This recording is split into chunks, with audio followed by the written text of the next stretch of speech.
I told you it was heavy. Let's continue with this one.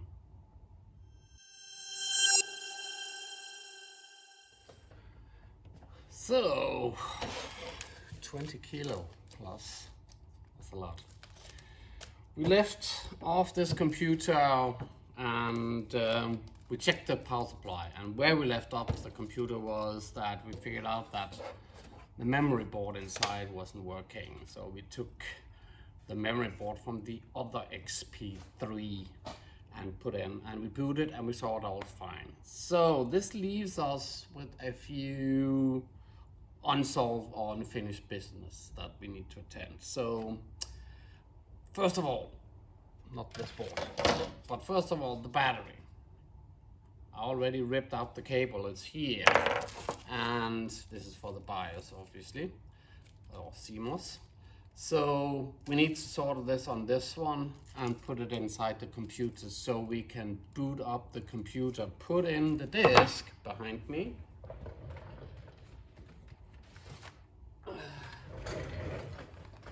This holds the system disks. We can boot the computer up with this. And after we've done that, we can then put in the extra card, populate it with extra memory because somebody stole it up from there. So we'll pop that.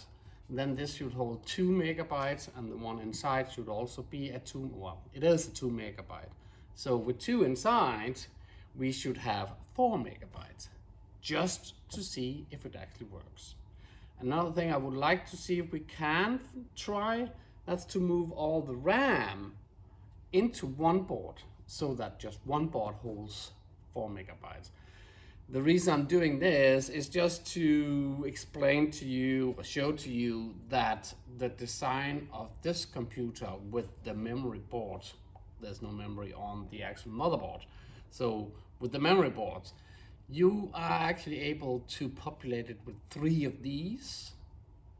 So you could have 3 sit inside it on the 32-bit bus.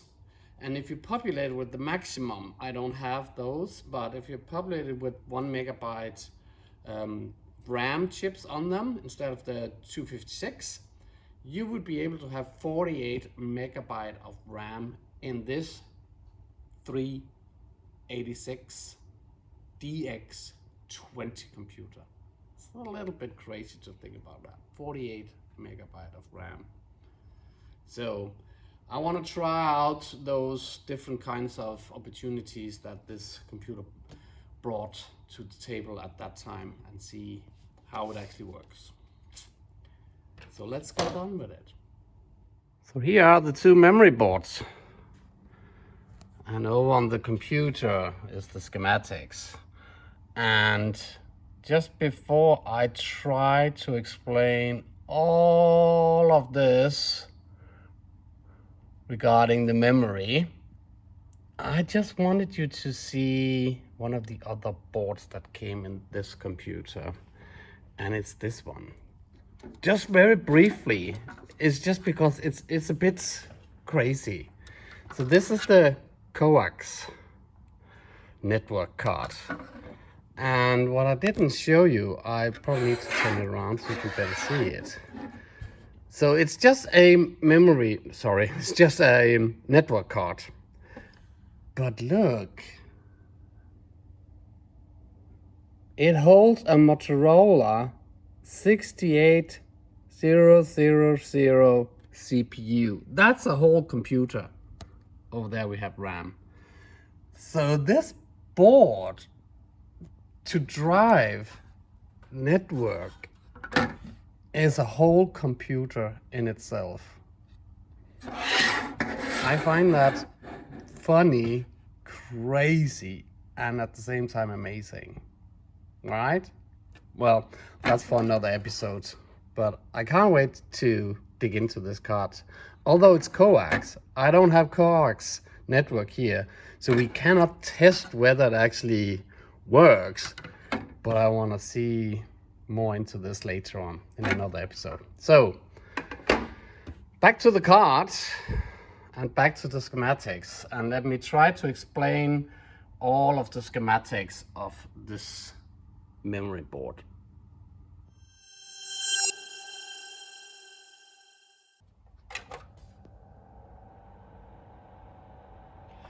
So this is where we left off. We had the memory card from the other computer in this computer, and we were checking whether or not it worked. And it did. It showed us the 2 megabytes. It's now 2022, and you never know what happens during New Year, right? So I just wanted us to see that it actually is working and showing the memory. So I want us to take the other card, put in some RAM, and let's see if that boots up. So let me do that.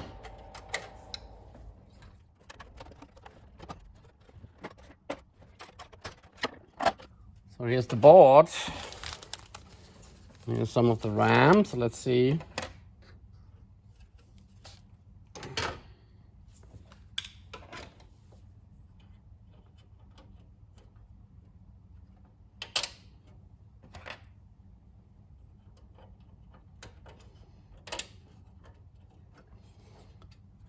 So test number 1. It's a tight fit in here.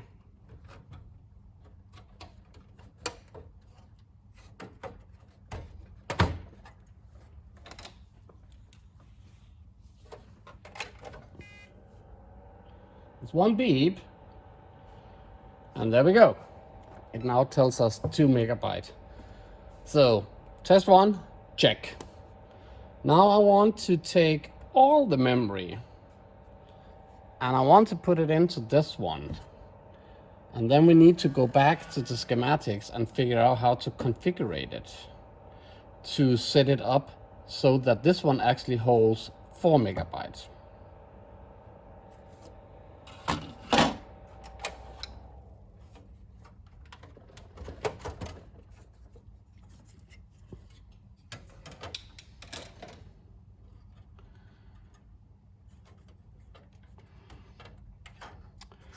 I can actually see that maybe one of the reasons that this didn't hold the memory in the beginning is that one of the hinges down here is plastic, so it's very fragile.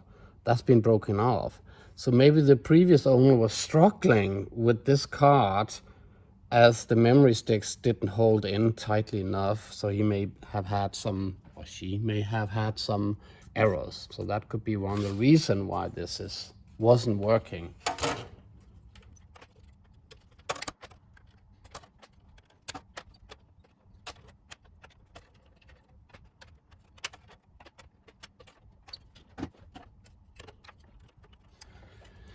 Yes, that would not be easy. I just can't put it in, so I need to remove the other ones to get room to get this one in.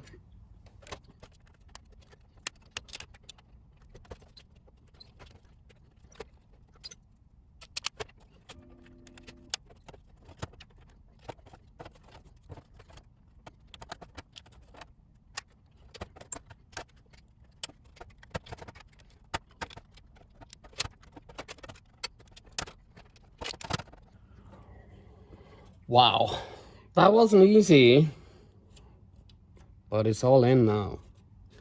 So let's now look at the dip switches together with the schematics. So this is on, off, on, and on. And the other one is on, off, on, and on. So let's go back to the schematics and figure out how to set the dip switches. So let me try to explain how this calculation for the dip switches are working on the boards. As you can see on the schematic here, you can see that actually you can have 4 boards in total within a computer. That's not the case for the XP3, as this can only hold 3. So what we have on the board now, that's the 256 kilobits of SIM module, and we have populated with 8. and that gives us the total of 2 megabytes. That also shows that it has to be populated within the sockets A and B. That gives us the total of the 2 megabytes. So in order to calculate the actual capacity for our board number 1, we need to tell this formula what existing memory size we have in it, and it's 2 megabytes. That has to be minus 1, which then gives us the x value of 1, and we keep the y value of 0. This calculation just continues for board number 2, 3, and 4, and eventually you'll get all the settings, which is the x and the y settings that comes on page number 2.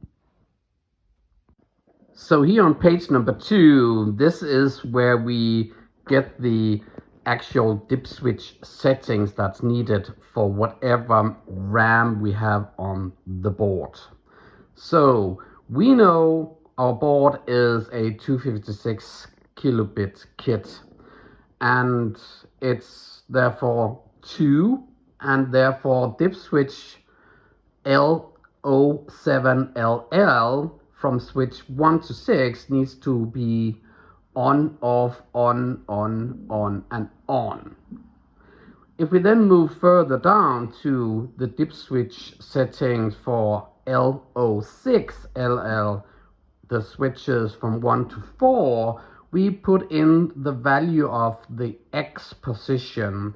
And our X position, that gave us the value of 1, which then means that the switches should be on, off. If we then move further down to figure out the value of Y on the same dip switch L07LL, we have 0 as the Y. That means that 5, 6, and 7 all has to be on. It's a bit complicated, but once you get the hang of it, it kind of like actually makes sense.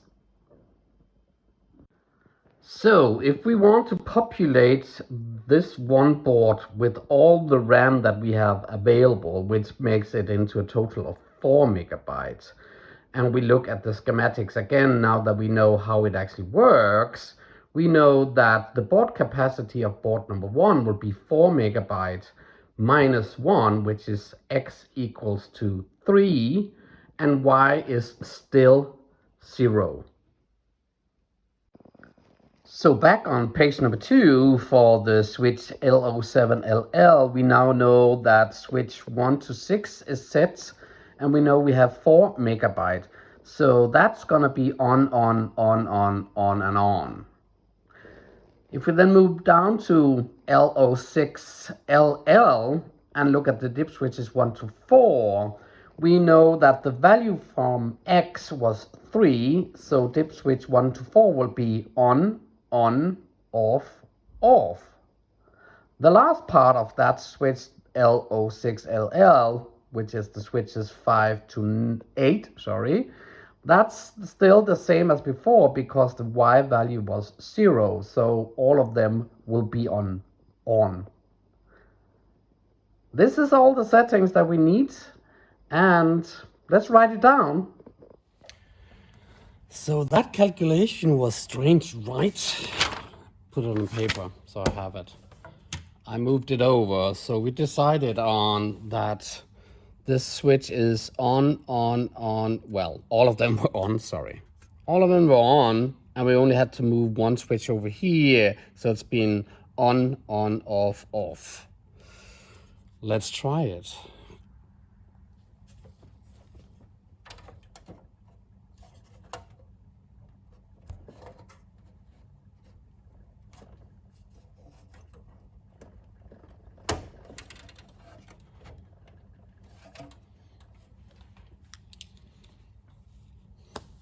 And let's turn it on.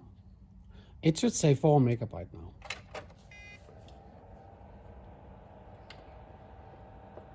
And it does.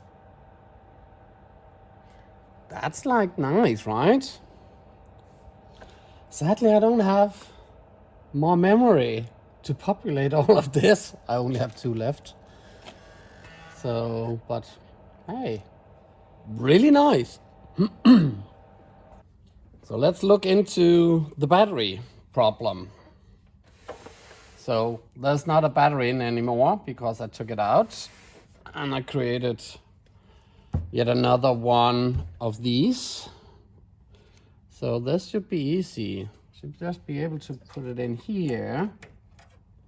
And I'll just temporarily leave it down there. And let's put in the memory board again.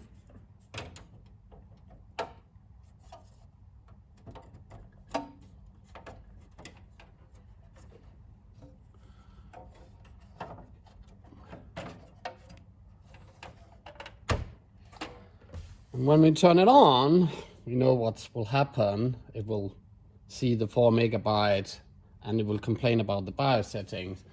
So I have my Olivetti DOS 3.2 ready because it boots on A. And in the manual for the computer, installation and operation guide, I don't know if you can see it, there you go. There are manuals, well, sorry, there are discs inside. These are 5 1/4. So there is a disc called customer test. Let me take it out. Maybe it's easy to see. So there we go. So customer test, and the other disc says keyboard drivers and utilities. So this is not what we need. This is what we need to get into the BIOS. And it needs to go in here. So let's boot up the computer first and see if that actually works. So let me turn it on. I need some power. There we go. And the screen, monitor.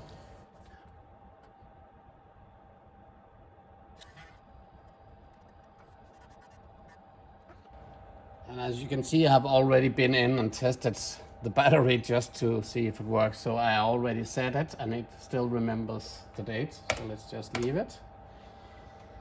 And then we'll have to try to figure out how to boot from this one. This goes in here, but I have a problem. It doesn't lock.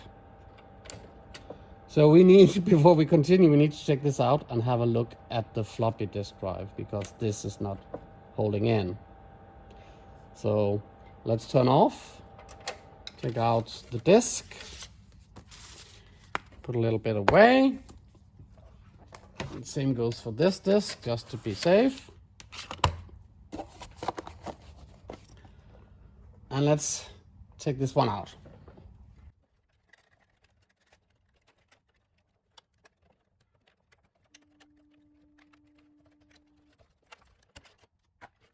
There we go. Disk out. So the problem is this is not holding all the way down.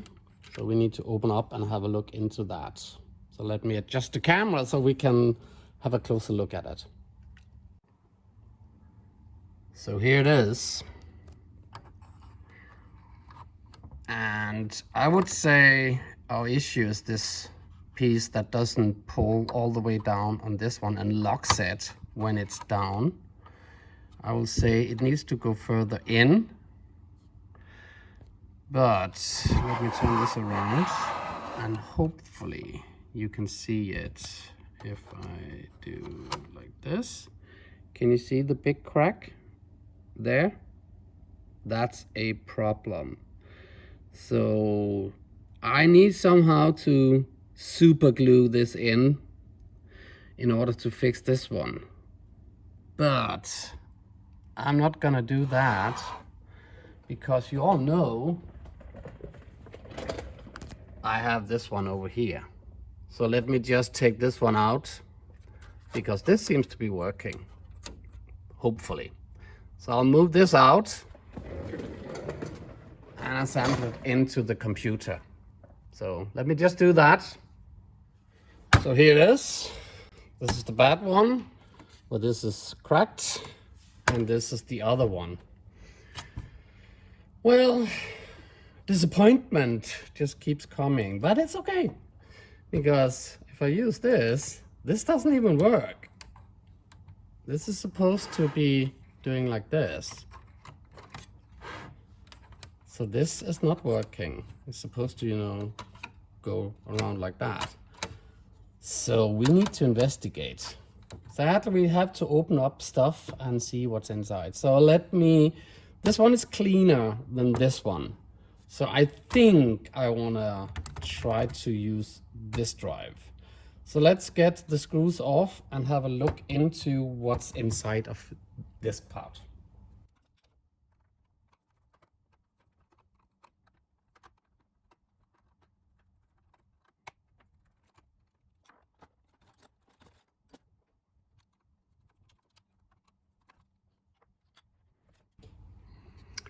So it's open, and I'm not sure how it works, but it seems that this just doesn't turn around as this also, sorry, it's completely out of focus. So this is also broken. So we could try to figure out to get this part. I mean, we could try to get this part, the plastic part, from the other drive and put it in here. Or we could take this piece and put it over there. I'm not sure which part would be easier, but nevertheless, I need to take this cover off so we can gain more access to see where this is leading, so to see if we can lift it off. So let's try that.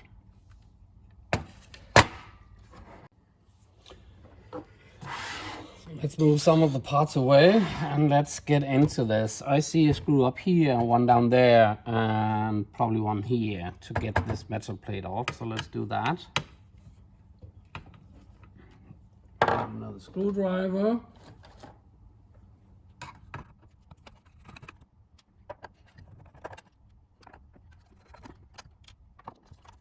There's one screw down there also.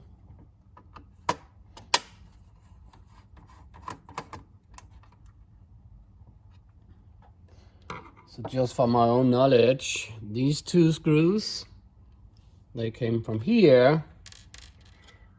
And these two screws, not the same, came from behind.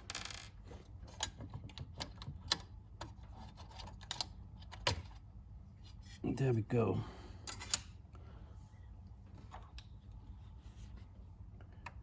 So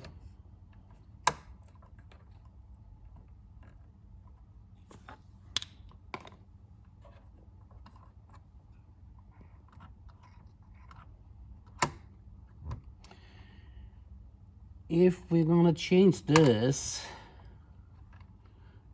I just need to see all the hinges. Oh man. It's also broken down there. So we're definitely not using this one.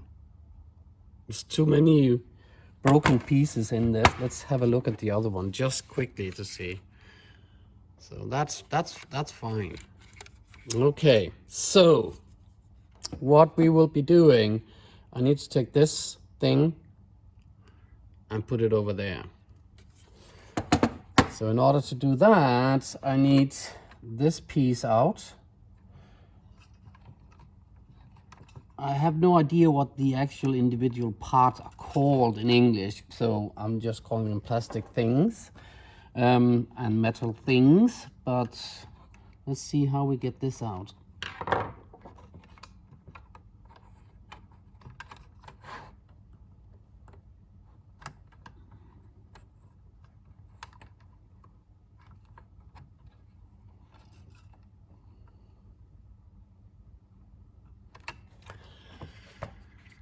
I'm sad to say this continues.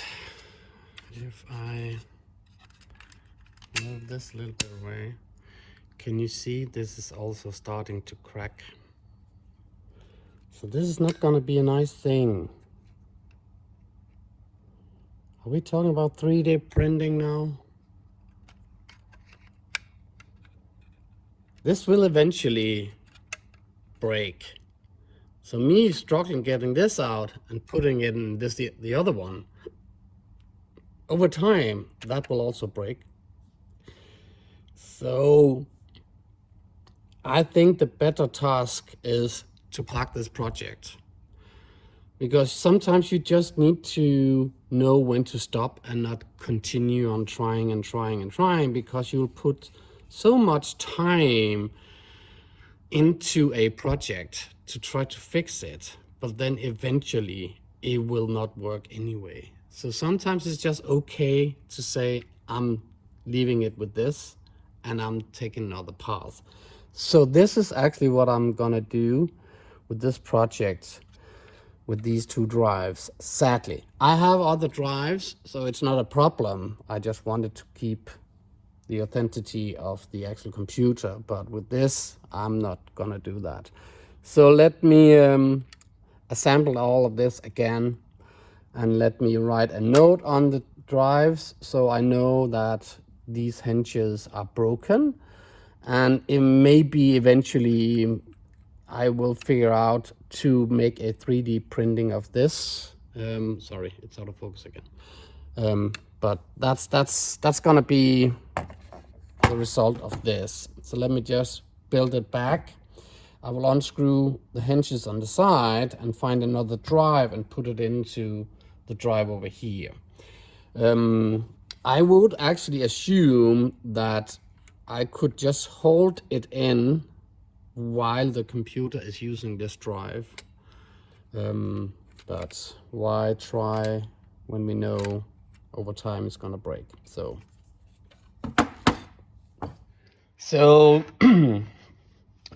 just to, well, now that I have it open anyway, let me just do some IPA and clean the head, just because it's open. And it's always being very careful doing this. It looks really clean, this drive, so I don't expect anything to be on the cotton. A tiny bit. Let's do the other side. Don't push too hard when you're doing this, because you will break it eventually then. So, but that's fine. I'll do the same on the other one. No need for you to look at me doing that. So let me just close all this down. I made plastic part cracked on closing mechanism, perhaps 3D printing, and then the M380 XP3. Sorry, let's do it again. There we go. So I made a piece of paper for that, and I'll stick it. I also made more or less the same for the other one. Plastic part cracked on the closing part, perhaps 3D printing, M380 XP3. So I'll put that on them so I know what's wrong with them. And let me just clean up the desk, find another drive and put it in so we can see if we can configure the BIOS on the computer. Okay, so we're back, and spoiler alert, I put in the drive that we were struggling with in the beginning that doesn't hold. Just because the only thing I need this for right now, before I unscrew hinges, find another drive and install that and all that kind of stuff, I just need to be able to go into the disk BIOS and configure the computer so it knows that now they've put in the battery. So I will turn it on. We'll start from the DOS drive up here. And once we're down there, I will just hold this while I'm punching my finger on the keyboard over there. So that's kind of like the goal. So we can wrap this up with the memory card and CMOS battery and configuring the BIOS. So you saw we entered the date, so the date is already there. And if I hold this now while I'm doing D colon. I'm not sure you can see it on the screen, can you? It's down there. So let me do CLS so it moves up, and then we do dear. So the drive itself works perfectly. It's just the mechanism for holding it. So there's an Olivetti batch file, which then holds the program for the BIOS settings. English, please, yes. Enter, just confirming it's on the computer. We set the date and time. Now you can see over here, it has a mark down there which tells me that this value is not what it actually sees. So if I go down, and I should be able to move it up to, that's like 372, right? So it's the other way. I'm using, it's arrow up or down to move here, and page up and page down to make the selection over there. So page up, it should be that. Floppy disk drive A is this one, that's the 144 megabyte, and down here where I'm holding my fingers, that's the 1.2. Currently I'm not setting the hard disk because I haven't got the hard disk controller in it yet. And that's gonna be another episode where we actually take out the hard drive in here, because I want you to see how huge this is. This is usually about 130, 170 megabyte drives that are in here. So let's just continue with that. So I'm saying not present, not present. There's no coprocessor. We saw that on the previous episode where we looked at the motherboard, and it's enhanced graphics. So let's just do enter. And then it says press escape to continue to the next page. So I'm doing that. So there's another page. So this is page 2 out of 2. System board serial port. There's a COM and there's a so there's a parallel and a serial port on the back. So that's correct. Base memory. That's all the memory. The power on test is set to small. That means it doesn't do a thorough test, because why would you spend time looking at that? I/O, no delay. Memory delay, no delay. And it's the Olivetti enhanced graphics card that's in here, and we want to start up so it knows that it's color mode. So let's just escape out of this and then reboot. It will again say there's a problem with well, it didn't. I thought it would say there was a problem with the hard drive, but obviously not, because we now said it's not there. So we have no errors anymore. Let me just power it off. Let me just take out this, and let's turn it on again and see it as it should when you're starting it. So it sees the correct memory, 2 floppy. We're using A drive right now.